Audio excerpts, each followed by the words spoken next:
வணக்கம் நேர்களே.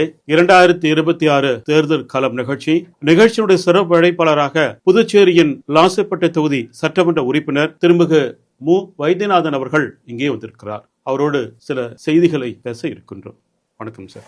இப்ப 2026 அந்த வருடத்தின் தொடக்கத்துல நாளேடுகள் ஆகட்டும், புதுச்சேரி ஊடகங்களை நீங்க வீடியோட சென்று இரவு பகல் பார்க்காம மக்களை நேராக சந்தித்து 2026 புத்தாண்டு வாழ்த்துக்களோடு கேலண்டர் கொடுக்குறீங்க. உங்களோட பாவம் உங்க பிள்ளை கூடவே வந்து கொண்டு இருக்கின்றார். அப்ப அந்த அனுபவம் எப்படி இருக்குங்க சார்? மக்கள் எப்படி உங்களை ரிசீவ் பண்றாங்க? ஏனென்றால் ஏறக்குறைய 2021 தேர்தலில் ஒரு பெருமளவுல மக்களுடைய செல்வாக்கு பெற்ற ஒரு சட்டமன்ற உறுப்பினராக நீங்க தேர்வு செய்யப்பட்டீங்க. அந்த அனுபவத்தை ஷேர் பண்ணுங்க நேயர்களோடு. இந்த 26 மட்டும் இல்ல, 2010 வேலை செஞ்சுக்கிறோம். அதுக்கப்புறம் அறக்கட்டில் ஆரம்பிச்சு அரசியல், அதாவது ஒரு சட்டமன்ற உறுப்பினரா ஆனால் இன்னும் நிறைய பண்ணலான்ற நோக்கத்தில் தான் நம்ம இந்த அரசியலுக்கு வந்தோம். அப்போ அன்னிலேருந்து இன்னை வரைக்கும் மக்களை சந்திக்க நம்ம தயங்கினதே கிடையாது. ஏன்னா இன்னைக்கு அந்த மாதிரி சட்டமன்ற உறுப்பினர் லாஸ்பேட்டை தொகுதியில் இல்லை, யார் ஒன்றா வருவாங்க, ஜெயிச்சுட்டு போயிடுவாங்க, திரும்ப நம்ம மக்களை சந்திக்கவே மாட்டாங்க, மக்களை பார்க்கவே மாட்டாங்க. இது ஒரு பெரிய குறை. நான் சட்டமன்ற உறுப்பினர் ஆகி தான் ஹெல்ப் பண்ணுன்றது கிடையாது. அதுக்கு முன்னாடியே என்னால் முடிஞ்ச உதவி நான் செய்துட்டு இருந்தேன். அப்போ சட்டமன்ற உறுப்பினராக ஆனோம்னா இன்னும் நிறைய பேருக்கு நம்ம செய்யலாம். அரசு ரீதியான உதவிகளை நேரடியாக நம்ம கொண்டு வரலாம். முதல்லாம் பார்த்தீங்கன்னா ஏஜென்ட்டுங்க தான் சந்திக்க விடுவாங்க, நேரடியாக மக்கள் சந்திக்க முடியாது. அதை மாற்றி காட்டணுன்னு தான் அதை ஒரு சவாலாக எடுத்துன்னு தான் நான் வந்தேன். வந்த உடனே அப்போல்லாம் நம்ம என்ன எவ்வளோ ஒரு வரவேற்பு இருந்ததுன்னு எல்லாருக்குமே தெரியும். இப்போ அதுவும் அதே தான் நம்ம ஃபாலோ பண்ணுறோம். இன்றைக்கும் நம்ம ஆள் விட்டு கொடுக்கணும் போகணுன்றதுலாம் கிடையாது. நேரடியாக நம்ம சந்திக்கிறோன்றதால நேரடியாக நம்ம இப்போ என்னுடைய மனைவி அவங்க ரமா ஒரு பக்கம், சின்மயம் ஒரு பக்கம்.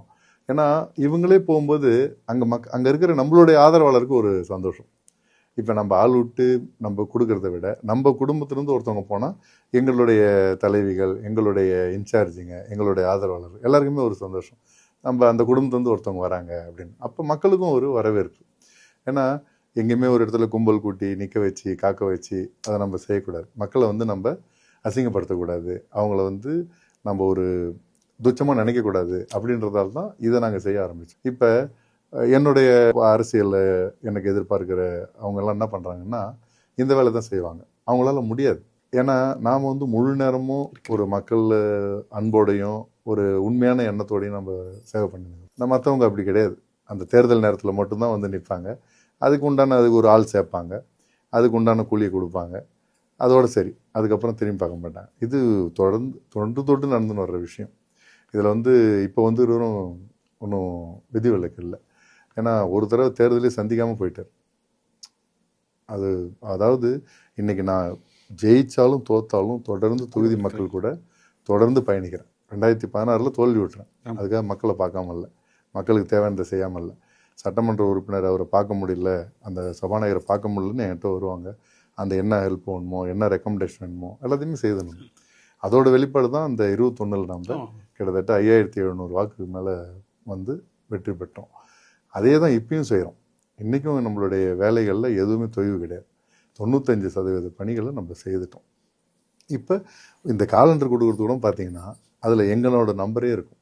ஆமாம், எங்கள் குடும்பம் 3 பேர் நம்பருமே இருக்கும்.